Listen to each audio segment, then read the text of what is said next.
Now, from Wish TV, your local news source, this is All Indiana Politics. Good morning and welcome to another edition of All Indiana Politics. I want to jump right in today. The General Assembly has gone home after passing a new two-year state budget. The vote was something we haven't seen in a very long time. Bipartisan, only 5 of 150 state legislators voted against the budget. It includes major boosts in spending based on an improved revenue forecast and stimulus money from the federal government. I think that we are living in a rare time and place and space, and we're going to seize the day, and you're going to see that reflected in this budget. This budget truly is transformational. It's transformational when it comes to investments we're going to make in people first and foremost, obviously our state's greatest asset. It's going to allow people not just to have more hope than ever, but it's going to help them realize new opportunities in their lives. I think the word that people ask, I think it's certainly an unprecedented session from COVID to just felt like a lot of ups and downs and changes within the session. Obviously, right when you think you know what's going on, you get a revenue forecast, it changes a lot of things. So adaptability was the key. And we were, I think, able to adapt successfully. Anytime we craft a budget, you're going to leave a number of needs on the table that you can't get to. And so all of a sudden, while there is some significant and real challenge to trying to find out how to appropriate another $2.4 billion, these folks have been they know that our budget and the needs of the state very well. And so you can, as you start to think about, okay, let's add some priorities, it comes together relatively quickly. I would just say that, Senator Bray, Governor Holcomb, and I have talked all session about teacher pay. And again, not understanding or knowing exactly what the revenue forecast would be, but we all were well versed in the teacher compensation report.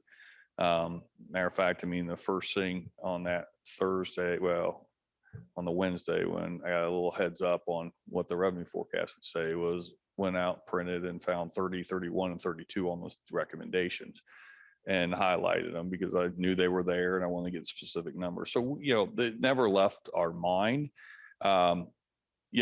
One thing I probably would note is that there are important recommendations that report about what local school districts can do. And I think it's important that they do those things. To find and capture cost savings that can be redirected to the classroom. We're all committed to good education, which comes in various forms. And we wanted to make sure that traditional or public education was appropriately funded at the appropriate level. We believe it is. We also believe that parents should have options and choices, and we funded that at what we believe is a reasonable level. A lot of Democrats had praised the American Rescue Plan when they were talking about the budget today. How much did that play a role in your guys' ability to craft the budget that you did?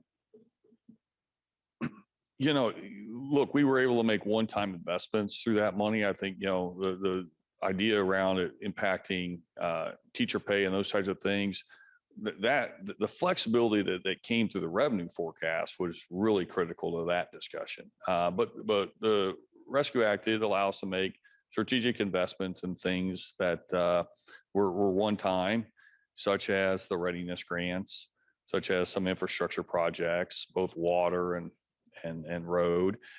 So those, what we really tried to maximize in this was to figure out what the right one-time investments were that gave us short-term, really significant short-term impact, but gave us long-term flexibility. Pleased to have a chance to help wind the session down with a conversation with State Senator Eddie Melton. Senator, thanks for being with us on a morning we're already reflecting on what happened, what did not happen during the session. Education was such an overriding issue. I guess let's start then with perhaps appropriately a grade. How do you grade the work that the lawmakers did this year? Well, I think when we look at overall the state budget, when we talk about specifically education, I think we've done fairly well. There are some extreme concerns, especially with the expansion of our vouchers that has been added into the state budget. However, myself and our Senate Democratic Caucus, we fought extremely hard to ensure that new dollars, we proposed over $600 million new dollars through our K through 12. And after a lot of negotiation and conversations, you see we have over $1 billion in our K through 12 system. So I would say overall, we've done fairly well. I'll probably give us a B- at this point in time.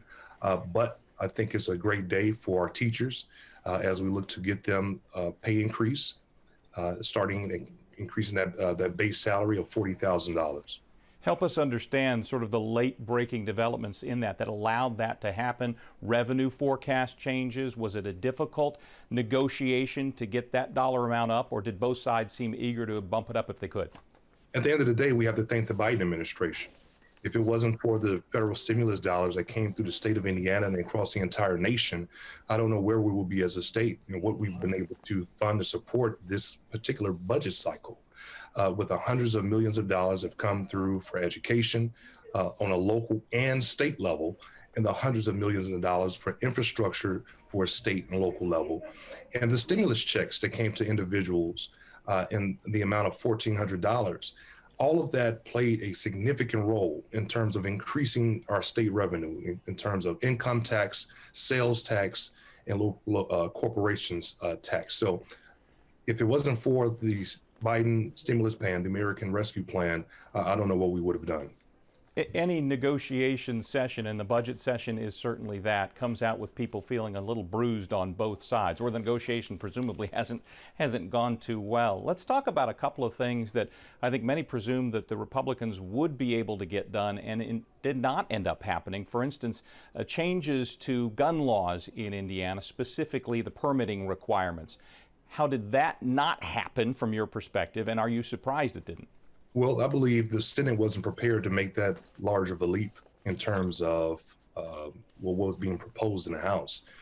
The Senate Democratic Caucus was extremely against that proposition, and we hope that it continues to be the case as we move forward into the upcoming sessions in the future. So hopefully we have constituents and stakeholders across the state that voice their opposition in legislation such as that. Obviously, you represent northwestern Indiana. The region wasn't necessarily specifically mentioned in the Indigo issue. That I know you're acutely aware of it, though, with Gary and others being something that down the line could see similar questions. Were you surprised the Indigo issue did not go as the other side of the aisle had hoped? Well, I just want to say I want to thank all of my Indy colleagues that fought against that, and all of the advocates that fought against that. The Indiana Black Legislative Caucus held several town halls over the course of session to help folks advocate against legislation that was going to impact everyday Hoosiers and our most vulnerable that needed access to the doctor, access to the grocery store, and so much more. So yes, public transportation was under assault, and I'm extremely happy that we were able to fend that off. Lawmakers are set to come back later for a special session on redistricting. It is hardly new information that Democrats are very much in the minority on both sides. As you look toward that session, how do you approach it? What are your concerns?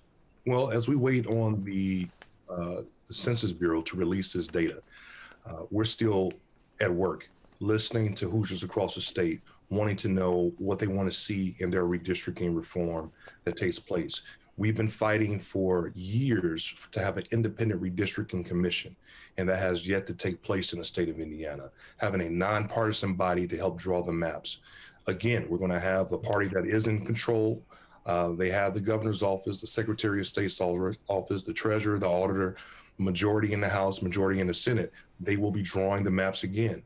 The engagement of the public is extremely important in this process to point out and identify redistricting as something that has pretty much tied the hands of other legislators. We as Democrats, we represent Hoosiers as well. Our voices need to be heard to represent our constituents, and we bring forth policy that represents the best interests of every Hoosier. So as we come to the close of this session, figuratively, but when we move towards the October, November timeframe of drawing these maps, we need folks all hands on deck. And we're going to do all that we can to make sure this a fair maps are drawn. State Senator Eddie Melton, thank you Thank you. And coming up, 200 million vaccines in the first 100 days. But does the Johnson & Johnson pause threaten the White House vaccine program? I talked directly with the Surgeon General next on All Indiana Politics. Welcome back to All Indiana Politics as we talk vaccines and COVID-19 on this Sunday. The White House says it has reached its goal of 200 million vaccine doses during the first 100 days of the Biden presidency. But the celebration comes during the pause of the Johnson & Johnson vaccine. Health authorities stopped the use of that particular vaccine after 6 reports of severe blood clots in women, including 1 death. This week, I talked about that with the new U.S. Surgeon General, Vivek Murthy. What it is evidence of is the safety system working, even though some people might look at that number and say, hey, it's a really small number. You want your safety system to be looking at even small signals and investigating them thoroughly. But ultimately, I don't think this pause is going to prevent us from achieving our ultimate goal, which is to get everyone vaccinated. And that's for a couple of reasons. One, the vast majority of people getting vaccinated in the country right now are getting vaccinated with the Moderna or Pfizer vaccines. And that is still going to continue to be the case. We will have enough Pfizer and Moderna to vaccinate every adult in America. That much is clear. But the second thing that's really important for people to recognize is that this pause involved the J&J vaccine, and the other 2, Pfizer and Moderna, are very different vaccines. They're built using a different platform altogether. And despite over 200 million doses of those vaccines being given, we still actually have a very strong safety profile based on all the data we've collected, and they still appear to be highly effective. So that's why, again, it's so important for people to get vaccinated, to know the facts, and to recognize that we will continue to prioritize safety to ensure that everyone has access to both safe and effective vaccines. Are you concerned that maybe there were some people out there who saw that news come out, even though it's a small percentage, and maybe they were the ones who were on the fence, and maybe now that they're saying to themselves, see, I knew it, see, I couldn't trust this? Or is there a concern from the White House that this will hurt those efforts to get them vaccinated? Well, look, certainly after the news of the pause came out, I absolutely understand that for some people, they may have heard that and it may have been unsettling, and they may have been worried and may have increased some of their concerns. And I get that. That's understandable. But that's why it's so important for us to get out there and to be open and transparent with people about why this pause happened and what the facts are. And very importantly, to complete the investigation. Whatever recommendations come out will be the result of a very thoughtful, thorough analysis. We'll be transparent about what was found, and we'll make sure, again, regardless of what happened to the Johnson & Johnson vaccine, that people have safe vaccines for them, and they already have that today in the Pfizer and Moderna options. And you can see my full interview with the Surgeon General during a special Wish TV Vaccine Central Town Hall. That's Thursday at 6 o'clock right here on Wish TV. Coming up, who are the winners and who didn't fare so well in the state budget? Our political team answers those questions next on All Indiana Politics. And welcome back to All Indiana Politics as we welcome in 2 of our favorite people, Republican Jennifer Hallwell and Democrat Kip Tew. Good to see you both. Let's start with the state budget here. Jennifer, I want to come to you first. Would you call this a victory for Republicans? I call it a victory for Hoosiers. I mean, I really think almost everyone wins in this budget. Governor Holcomb called it transformational, and it really is.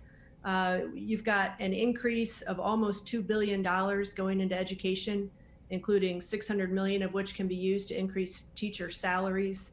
You've got $500 million in new regional economic development grants that can go to help attract talent and businesses to regions all across the state. We're paying down $1 billion in debt, $600 million of which is in the teachers' retirement fund.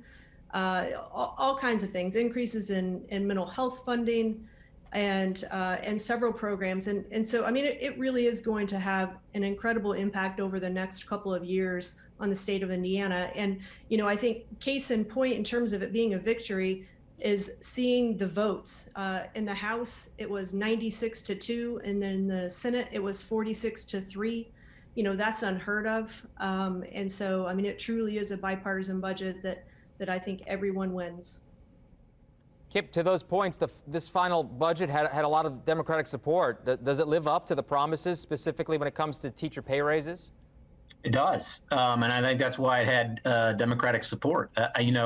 We haven't had a bipartisan budget since Joe Kernan left office, basically, in the state of Indiana. Well, I take that back. We did have one in, I think, 2009, but this one had, unprecedented support. And I think there's a bunch of factors or confluences that caused that to happen. One, the governor worked with both sides of the aisle, and there was talk on both sides of the aisle. It really is extraordinary, considering how vitriolic and divided our country is, that in the state of Indiana this year, even though we had a lot of rancor in the session this year, that they came together in the end and voted overwhelmingly for this budget. And I think it speaks to leadership on all sides in the state of Indiana, and it also, I think, it speaks to the leadership in the federal sphere.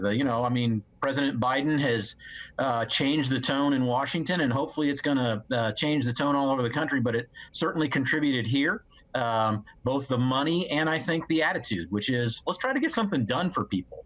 And there were a lot of Democratic wish list items that made the budget. And so, Republicans listened and they included their ideas, and there was money to do it. And so it got done. You talk about winners and losers. I guess I'll say this with respect to that. I would have liked to have seen money for capital projects for higher ed. I think we have an advantage over almost every other state with our fine universities, and for us to not continue with that momentum, to me, is a disappointment, especially when the price of money is so low. And I'll criticize vouchers. I think those of us who stand for the separation of church and state don't like to see public money going to institutions that teach religion. But on the whole, teachers finally got the raise they deserve. We're back to 2012 for teachers, and that's a very, very good thing, and happy that it got those votes and got that money. Do you credit, Kip, Indiana's success for this budget, or is it the American Rescue Plan? Well, we could. If Indiana was in terrible shape, it couldn't be done. So you can't make the argument that it was all the Federal Rescue Plan. Indiana.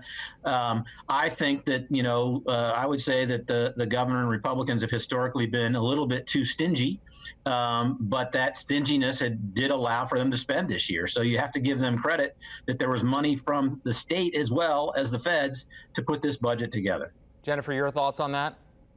Well, I think it definitely is both. Certainly there's an influx in federal money that is being used for a lot of these one-time expenses, infrastructure, capital, debt, et cetera.